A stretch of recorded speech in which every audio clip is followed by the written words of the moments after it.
Kızılcık Şerbeti dizisinin yeni bölümünde neler olacak? Videomuza geçmeden önce çocuk da başkasının çıktı. Hoşuna gitti sünnet parası diyenler videomuzu beğensin, sayımızı görelim.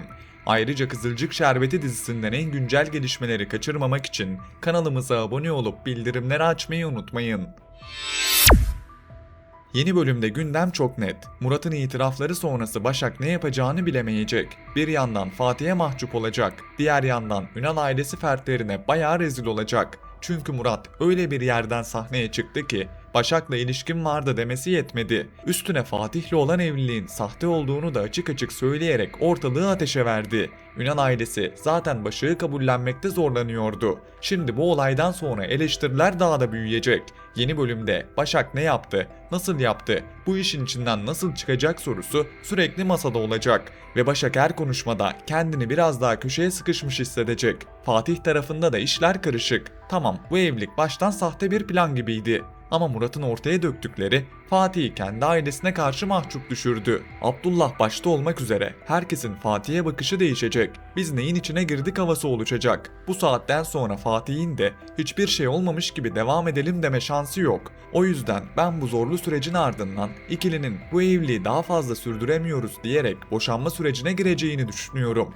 Boşanacaklar mı derseniz bence hayır. Çünkü hem Fatih hem de Başak birbirlerine alıştılar. Ve bu yalanın içinde istemeden de olsa bir bağ kurdular. Çok geçmeden de bu ikilinin birbirlerine karşı hisleri açığa çıkacak. Zaten Başak, Doğan'ın yerine diziye girmiş bir karakter olmasına rağmen şimdiden başrollerden biri haline geldi. Bu da bize şunu söylüyor. Senaristler Başak'a öyle gelip geçici bir yan karakter yapmadı. Tam tersine etkisini her bölüm arttıracak şekilde yazıyorlar. İlerleyen bölümlerde Başak'ın Ünal ailesiyle daha fazla yüzleştiğini, Fatih'le daha fazla aynı cephede durduğunu ve bu işin sahte evlilikten çıkıp gerçek bir ilişkiye dönüştüğünü görebiliriz. Hatta ben Başak'ın Ünal ailesine karşı dik durdukça Fatih'in onu daha fazla sahiplenmeye başlayacağını düşünüyorum.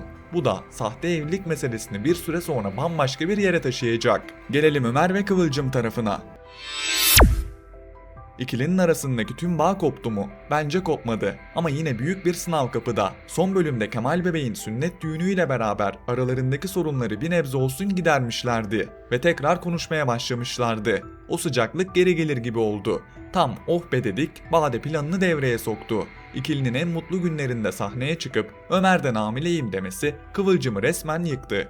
Ve en kötüsü bunu öyle bir zamanda yaptı ki Kıvılcım'ın toparlanacak gücü kalmadı. Yeni bölümde Kıvılcım Ömer'le ilgili çok büyük bir hayal kırıklığı yaşayacak. Ömer ise olaylar düşündüğün gibi değil diyerek konuşmaya çalışsa da Kıvılcım bu sefer dinlemeyecek. Çünkü artık yoruldu. Yani Kıvılcım'ın mantığı şu: her seferinde bir şey oluyor, her seferinde ben kırılıyorum. Ben mi hep kaybedeceğim? O yüzden bu bölümde Kıvılcım'ın tüm gemileri yakmasını bekliyorum.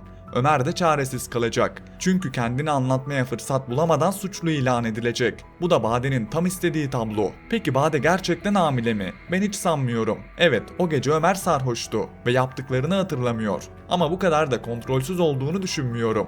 Bana göre bu tamamen Bade'nin oyunu. Amaç çok basit. Ömer'le Kıvılcım'ı birbirlerinden uzaklaştırmak ve Ömer'i zoraki de olsa kendisine yaklaştırmak. Bu planın ilk adımında kısmen başarılı olacak. Çünkü Kıvılcım kırılınca Ömer boşlukta kalıyor. Bade de o boşluğa sızıyor. Ben sana sahip çıkıyorum bahanesiyle Ömer'i kıskaca almak isteyecek. Ömer ne kadar geri durmaya çalışsa da Bade ısrarıyla onu sürekli aynı noktaya çekmeye çalışacak. Bir de senaristlerden ufak bir ricam var. Lütfen artık Ömer sarhoş olmasın. Adam ne zaman sarhoş olsa başına gelmeyen kalmıyor. Dizi her seferinde Ömer'in sarhoşken yaşadıkları üzerinden bize kamu spotu veriyor. İşin şakası bir yana, ben Bade'nin yalanının çok geçmeden ortaya çıkacağını düşünüyorum. Ancak psikolojik sıkıntıları olan Bade kolay kolay Ömer'in peşini bırakmayacak. Yani yalan ortaya çıksa bile tamam bitti demeyecek. Yine bir şekilde olay çıkaracak. Hatta Kıvılcım'ı daha da kışkırtıp Ömer'i iyice yalnızlaştırmaya çalışabilir. Çünkü Bade'nin asıl hedefi ilişkiyi bitirmek değil, kontrol etmek. Şimdi gelelim yeni bölüm fragmanında hepimizi şoke eden meseleye. Bebeklerin karışmış olma ihtimali. Dizimizin yeni bölümünde Doktor Kıvılcım'a Kemal'in hastanede karışmış olabileceğini söylüyor. Ve Kıvılcım ya bana farklı bir bebek geldiyse ihtimaliyle yüzleşiyor. Açıkçası daha saçması olamaz dedikçe oluyor. Kıvılcım ve Ömer için bence çok daha güçlü hikayeler yazılabilirdi.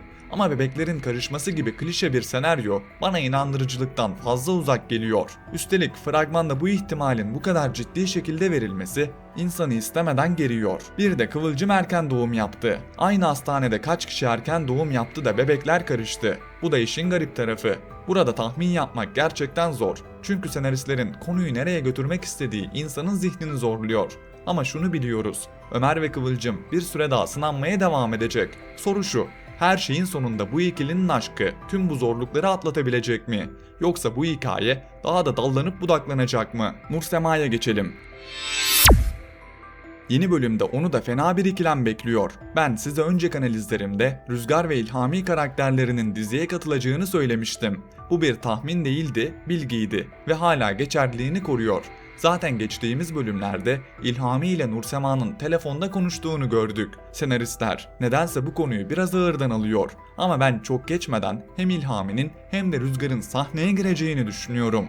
Özellikle Rüzgar geldiği an Nursema'nın dengesi tamamen bozulacak. Geçmişte İlhami'yi terk eden ve içinde suçluluk hissi taşıyan Nursema bir yanda da kendisini terk eden ama geri dönüp af dileyen Rüzgar'la yüzleşecek.